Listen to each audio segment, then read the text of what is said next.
Whatever is in here, it's killing Falmer like crazy. Including apparently shamans?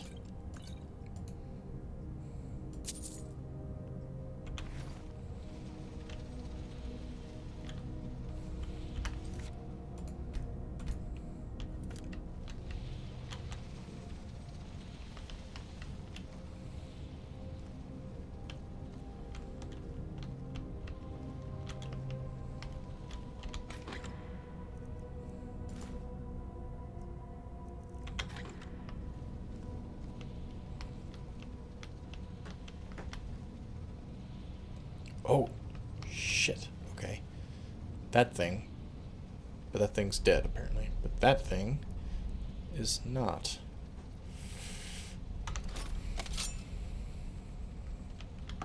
Hang on a second. I'm thirsty. Let's take care of that first.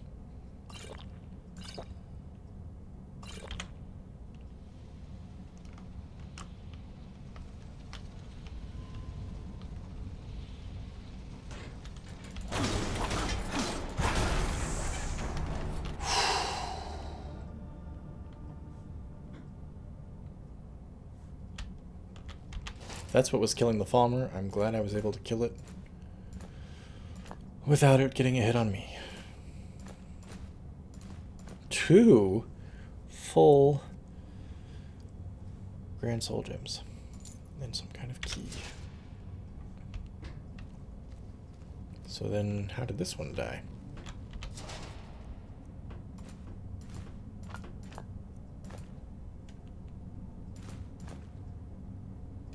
Two more. Wow. I'm not complaining. I am going to keep sneaking, though. I'm not taking anything for granted. They are noisy, but they're not the only things I'm worried about, those Centurions.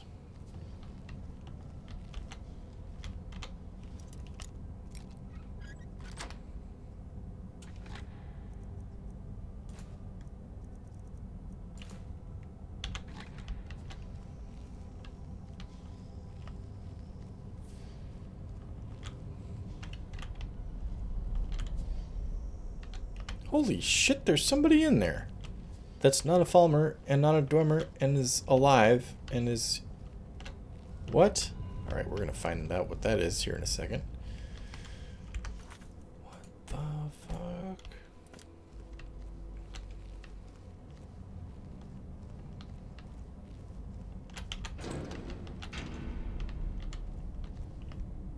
Sulla, let's just get out of here. Hasn't there been enough death? My god, I can't believe they're alive. You want me to leave? Just waiting for me to turn my back, so you can have all the glory for yourself. Hi! Hey! What the? Whoa! Enough! This is... Okay, I thought maybe we could, like, work together. Jesus, alright.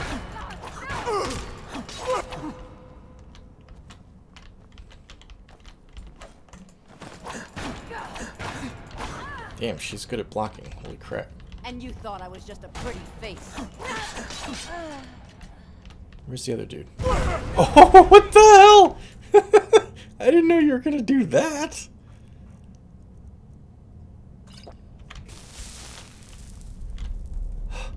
Shit.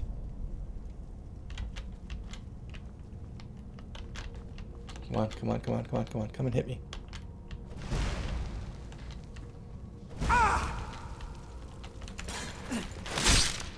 Wow.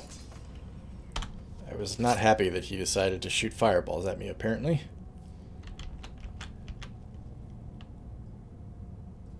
His head weighs a ton. Sulla Trebatius. Frickin' Imperial Legion captain, at least.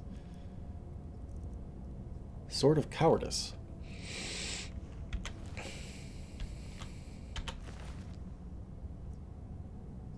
Targe of the Blooded. Shield magically harms anything it strikes with arcane energy, dealing 12 points of damage for 5 seconds. That is a unique looking shield. I have not seen one like that. I thought, here I'm walking up like, oh boy, these guys are still alive. I can help them. we'll work together to get through the rest of this, you know? Maybe even they can get into Blackreach with me.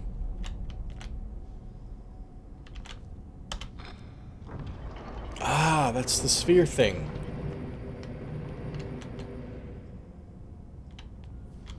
I think. Wow. Okay.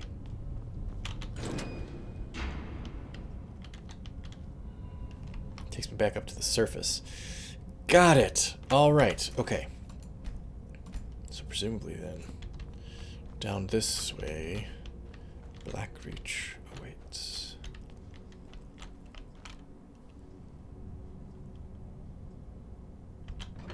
Why is my stamina still going down?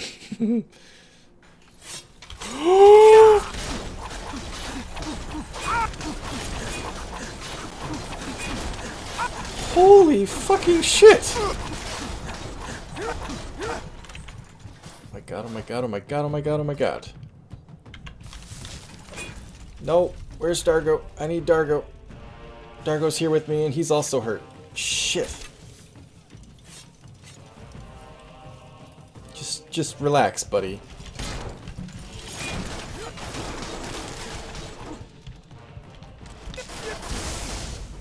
God damn it. What the fuck? Why are they all waiting right here? They heard the elevator coming down?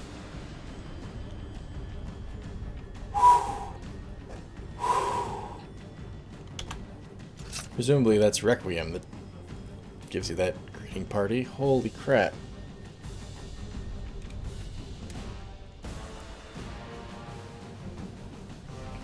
Dargo, you gotta fix yourself fast, man.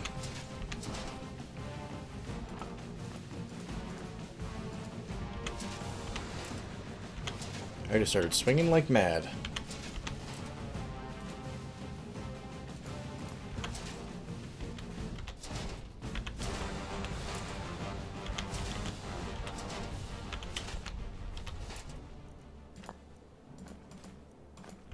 Something else still wants to kill me?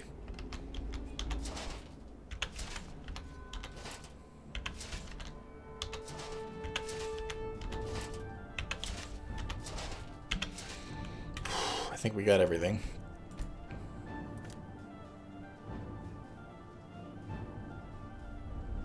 Really use your help, buddy. Wish you weren't hurting. Yeah, something still sees me. What, though?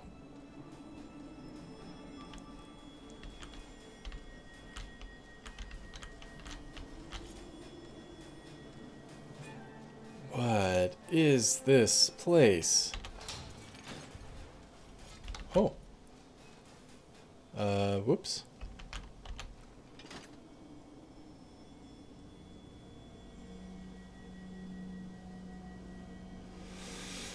My God. Oh. This appears to be a Dwemer versus Falmer fight? I'm gonna say the Dwemer are gonna win there. But there's Falmer over there shooting at the Dwemer. You know, if they can kill each other, I'm totally fine with that.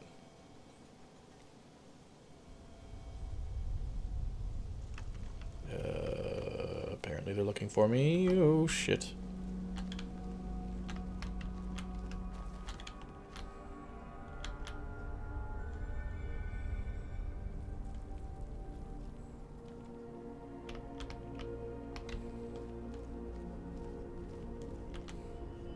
This place is amazing.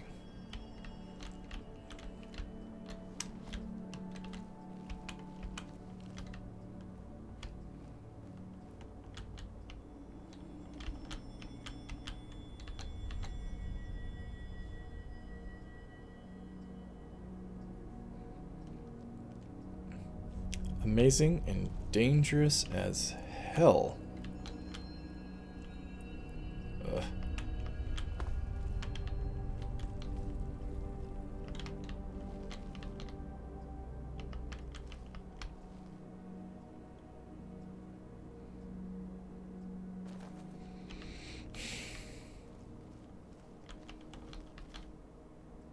mean, given that I can't kill the spheres and the spiders and everything with arrows, I'm going to have to get up close to them. That's going to make this very dangerous.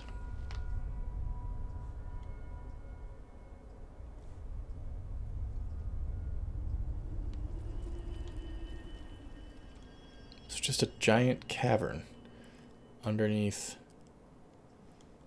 Alftand, or more? More than Alftand? Underneath everything? Underneath all of Skyrim?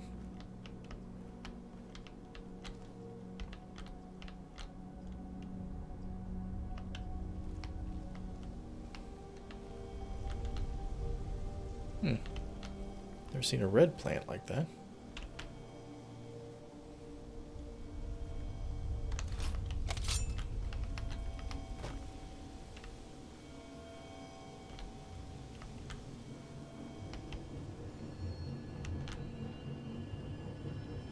Dead Falmer down there. Why?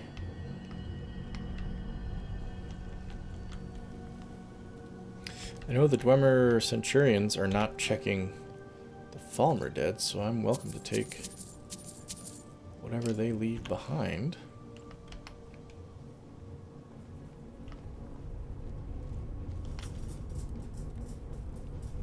Holy shit, like 3 or 4 of them up there.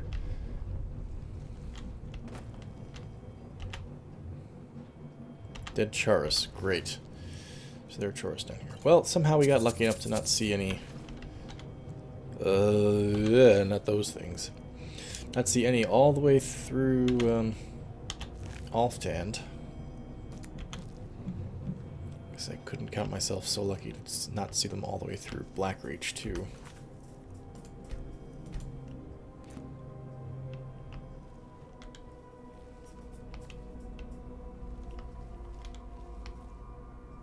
Is another elevator there?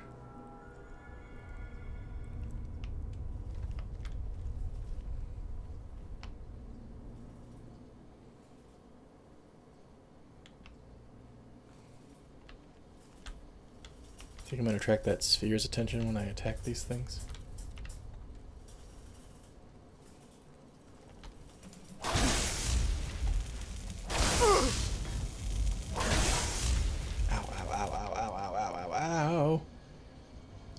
Nope, I think he's still sitting there stationary in front of the door.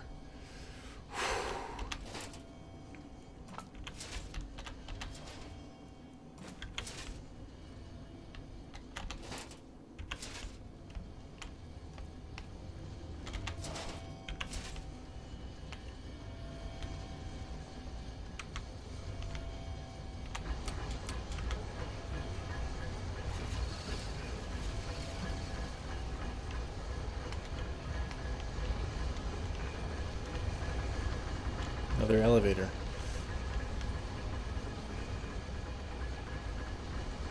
I wonder where that one goes. I mean, Skyrim, obviously, but where?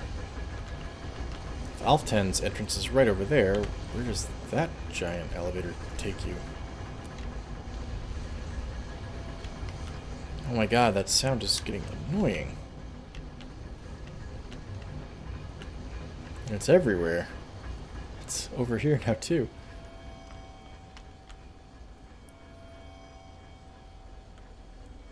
Falmer over there.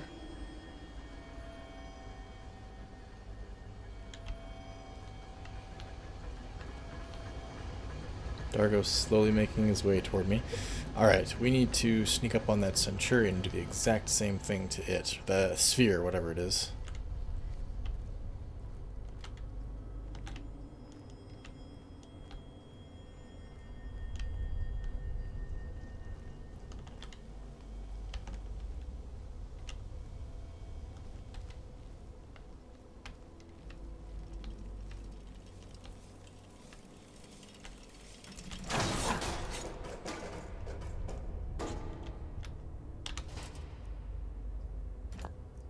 Yes. If I can continue to sneak up on them, this will go okay. The Falmer, however, are another matter. What is this place?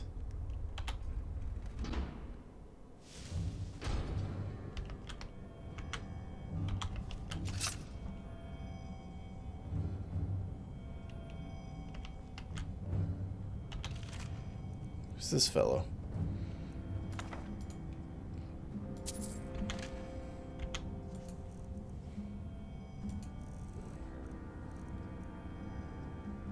Oh, you know, I never read Runiel's journal. I'll have to read that too. Sindarian's Field Journal. 4th Era, 58, 2nd Seed, Wednesday. Midis, rather. I spent a large portion of my life unraveling the mystery of the Nirn root, yet I still feel unfulfilled. The trilling sound this strange herb emits seems to taunt me, to push me even harder to discover its secrets. Even after a generous and indomitable traveler became a field collector in my stead, and provided me with 5 score of the Nirn root, I was only able to muster what I consider a mediocre alchemical creation at best. This only served to strengthen my hunger and whet my appetite for the solution. It wasn't until over 50 years later that the answer to my prayers was carried into my basement workshop at the Westweald Inn. The first thing I heard was the familiar tone, that unmistakable warble unique to the Nirn root. But when I turned around, my heart leapt and a chill ran down my spine. This was indeed a Nirn root, but of a variety the likes of which I have never seen. The herb was awash in a spectacular array of red hues, each leaf seemingly emblazoned with innumerable variations of crimson. I couldn't move. I was completely transfixed. Never in my wildest dreams could I have imagined a species of Nirn root with such a unique property. After an awkward silence, I finally managed to stammer out a few questions to the traveler who had brought me this treasure. He told me his name was Obeth Arnasian, a treasure seeker from Skyrim. Apparently he'd been exploring a vast subterranean network of grand caverns called Blackreach, and had stumbled across what he dismissed as a noisy red weed.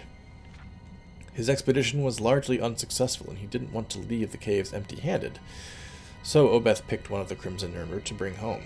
He said that it took some time, but eventually he was pointed my way, and that perhaps I'd pay a fair price for it. Before I could gather my wits and ask anything else, Obeth offered to sell me the Crimson Nirn root sample, a map showing me how to find Blackreach, and the strange key needed to breach its outer defenses. It took me mere moments to decide. Obeth left Skingrad 1,000 septims richer, but I would have easily paid 10 times that amount to obtain the sample alone. It took a year of planning, but I was able to pack up and sell my workshop and make my way into Skyrim. Before delving headfirst into Blackreach, I knew I needed to set up a laboratory. A new laboratory, but wished to do so in seclusion. After making inquiries at the College of Winterhold, of which I was an honorary member, I was directed to speak to Avrusa Sarethi, a student of botanical alchemy who had a small farm near the city of Riften. Oh, yes, Sarethi Farm. We've been there, I think. Seen the lady who grows the Nirn root, in fact. By bartering my knowledge of Nirn root cultivation, I was able to secure Sarethi Farm as a launching point for my field research. I kept the knowledge of the Crimson Nirn root a secret from Avrusa, but imparted everything else I knew to her, in exchange for her hospitality. A few months passed, but I was finally ready to enter Blackreach. I used the attunement sphere that Obeth had provided and descended into the depths. My goal was to gather enough Crimson Nirn root to produce my greatest alchemical creation to date. I was certain it would take at least 30 of them to provide the necessary catalyst. This brings me to the present. My initial research seems to indicate that the Crimson Nirn root has a similar affinity for moisture as the garden variety, but also maintains some sort of symbiotic relationship with the enormous fungi that inhabits Blackreach. It's my guess that the fungi itself is a source of water, absorbing it from the moist subterranean air like a sponge. This provides the ideal environment for the Nirn root to grow. Fortunately, the Crimson Nirn root appears to have a vastly shortened lifespan, and they are in no way plentiful down here. Tch, really?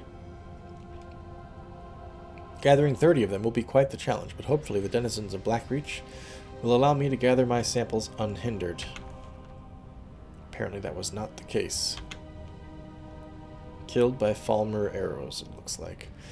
Well, little does Stilico know, but this is Sindarian, who Nebish got his collecting expedition quest from way back in our Oblivion Let's Play. And in fact, Nebish is even mentioned, though not by name, in Sindarian's journal. And I have to imagine,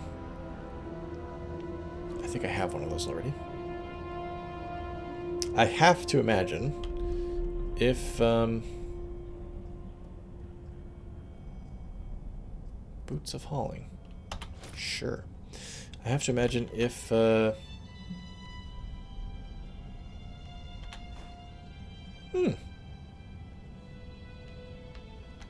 It's cool. have to imagine if Sindarian had a Nebish here with him, he might have succeeded. A modern day Nebish, of course.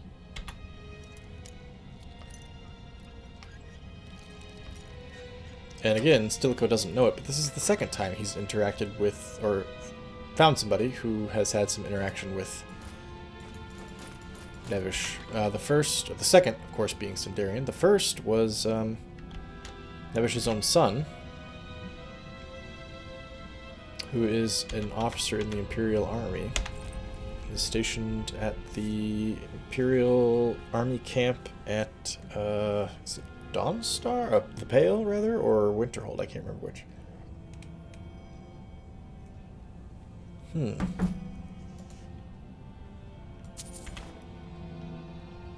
Attunement Sphere. I'll take it. I don't think I need it, but I'll take it. Healing is nice. I love the healing. Well, this Sindarian guy took his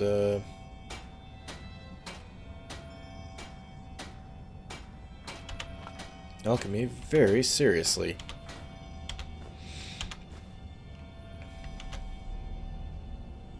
Rurum Direnus.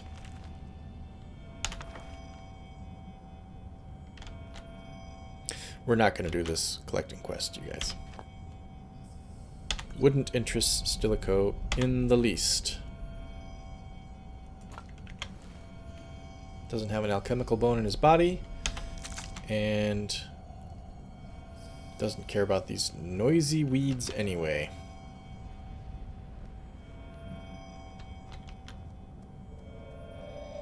But this is a place to rest when we need it. So we have a camping station here in Blackreach because this place looks huge. Who knows how long it's going to take us to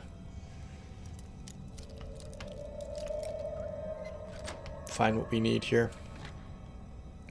The Elder Scroll.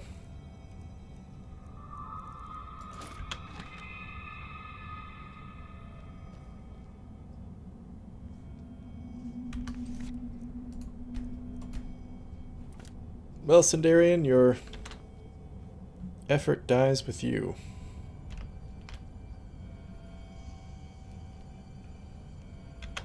Kind of wondering if we shouldn't rest again.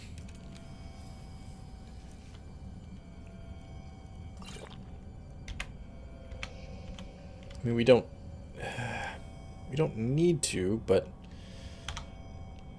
it's 4 o'clock in the morning. And we just did apart from one small rest, we just did a marathon crawl through a gigantic dungeon. And we've got a marathon crawl through another gigantic dungeon ahead of us. With who knows how many enemies and monsters. Let's just take a quick look around this house and make sure that it's safe.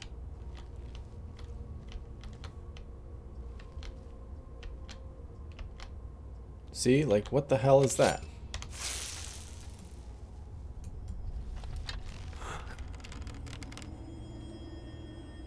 Looks like a giant Dwemer robot. But it's blue for some reason. And there's Falmer over there. And Falmer walking across that bridge.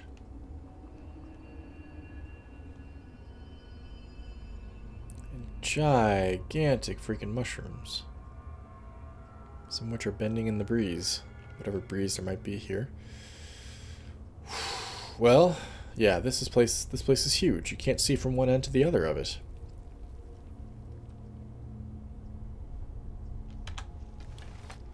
I think some rest is the right call.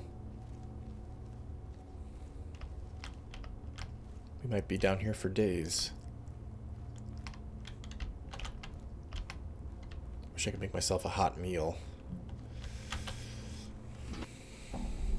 Wish I could light this fire. Can I light the fire? I don't think I can.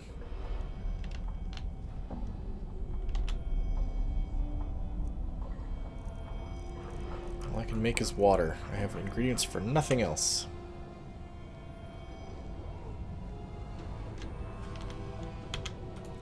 What have I got in the way of food? Salmon steak, salted meat. Okay. Well, it says I'm satiated, but there's no freaking way in hell that I'm satiated after all that. So I'm going to eat some of this salted meat.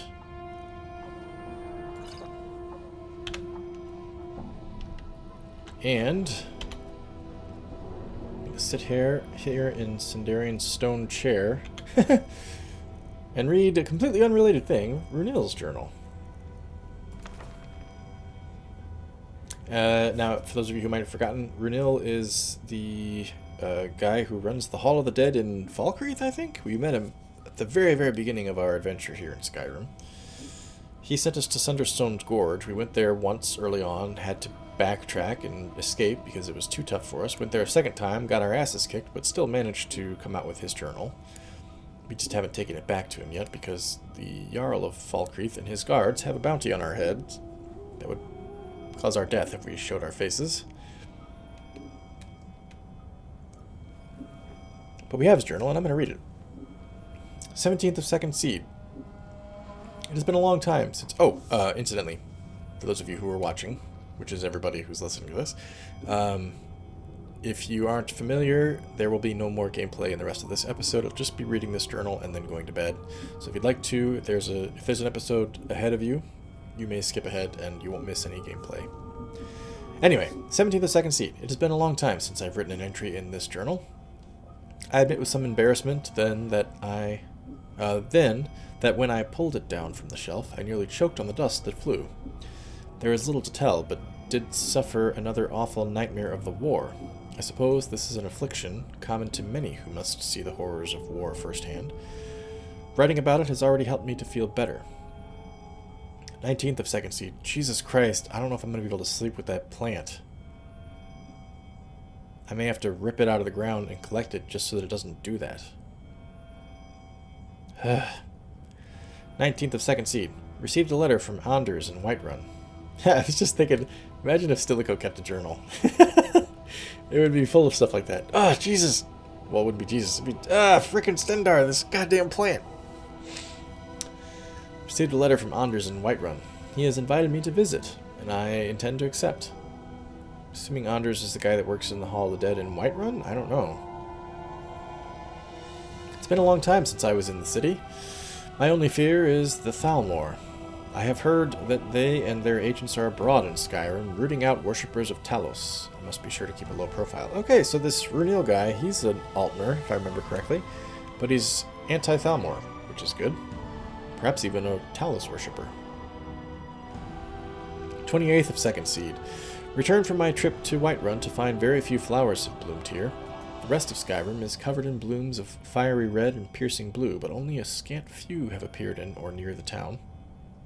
I'll make it my mission to change that. We could use some flowers to brighten this gloomy place. Perhaps I can get Tekla to help me. 9th of Mid-Year. Spent most of the day consoling Lod, who received news of his cousin Grimsvoter's death. They were quite close as youths, and Lod drank and talked of his childhood memories. It was touching, but bittersweet. 22nd Mid-Year. A wandering peddler passed through Falkreath today. I purchased a few sticks of incense from him. He was a nice young Nord lad, following in his father's footsteps. I think his name was Valbjorn. The name Valbjorn sounds familiar, but I don't know why. A few days later, one of the town guards spied a pack of carrion birds circling near the road. He found young Valbjorn's corpse, victim of a bandit attack. Ah! Yes! I'd say it was us, except we weren't in Skyrim at that time. My heart is heavy, yet I should know better. Life and death, growth and change, the turning of the seasons, these are all aspects of mighty Archaea. I should not be so affected by the death of one young man. And yet... 12th of Sun's Height. Travelers pass through town, speaking of the land in the grip of high summer. These are the warmest days of the year in Skyrim, but not in Falkreath. Here all is mist and fog and rain. It is always cool and damp, and the seasons have little meaning. Soloff asked me about this today. He said that in a place of the dead, such as our great cemetery, Arkay's dominion should be absolute. And yet, Arkay is also the Lord of Seasons, and this place seems untouched by them. I gave the best answer I could. I explained that Falkreath is indeed a place of great power for Arkay, but he prefers to keep it this way, solemn and grey. Hopefully that was at least partly true, but who can possibly know the mind of a god? 20th of Sun's Height. Dreams of the war again, but this time something different. I was leading a small band of Aldmeri battle mages on a mission deep into the heart of Imperial territory. Right, he was a member of the Aldmeri Dominion army, and yet he's anti-Thalmor and perhaps a Talos worshipper? That's very surprising. Maybe that's why he finds himself in Skyrim. We had drawn near our target, a supply depot outside of Shadenhall, when the sky suddenly darkened. A great shadow passed over us, and there was a roar so terrible it chilled my blood. Something was flying just overhead, so huge and so dark as to blot out the sun. The dream changed then. I was here in Falkreath performing a service for someone who had just passed away, though I do not recall who. From the corner of my eye, I saw a stranger approaching. I turned to look, but the shadow came again, and the roar. And then I awoke. Now that I reflect on the dream, I cannot help but wonder, was it a dragon? Why would I dream of such a creature when I have never seen one? It seemed so real at the time, but now the memory is fading. What it means I cannot say. Probably nothing. From the corner of his eye, he saw a stranger approaching. He turned to look, but the shadow came again, and the roar. I think he dreamed of me. I think he dreamed of Stilico approaching. Just seeing if there's anything else interesting to read here before we retire. Don't think that there is. Oh my god. This infernal noise! I must stop it! If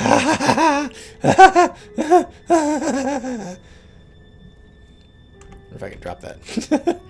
That'd be nice if I could. I don't think I can. That quest is just going to be forever undone in my... I can drop it! Where did it end up? Not that I care, mind you. Just curious. Apparently it's nowhere. Alright, I think Dargo and Stilico will take shifts sleeping. We can't seem to lock the door. So if one of us sits here, the other one gets a few hours of sleep, and then we switch, that will work out quite well. So I'm going to say that Stilico will get 5 hours of sleep, and then he'll switch with Dargo, and Dargo will get 5. You just stepped on that poor wandering idiot's corpse. 5 for Stilico, then 5 for Dargo. So we'll sleep for a total of 10 hours. 4:40 a.m. This is... we still have our sleep schedules reversed. It's going to be a total of 10 hours, but really we're only doing 5 hours of sleep. So, join me next time, everybody, when we tackle Blackreach. At least whatever first portion we can get. A quarter, a third, maybe half, who knows. Till next time, take care, and I will see you around.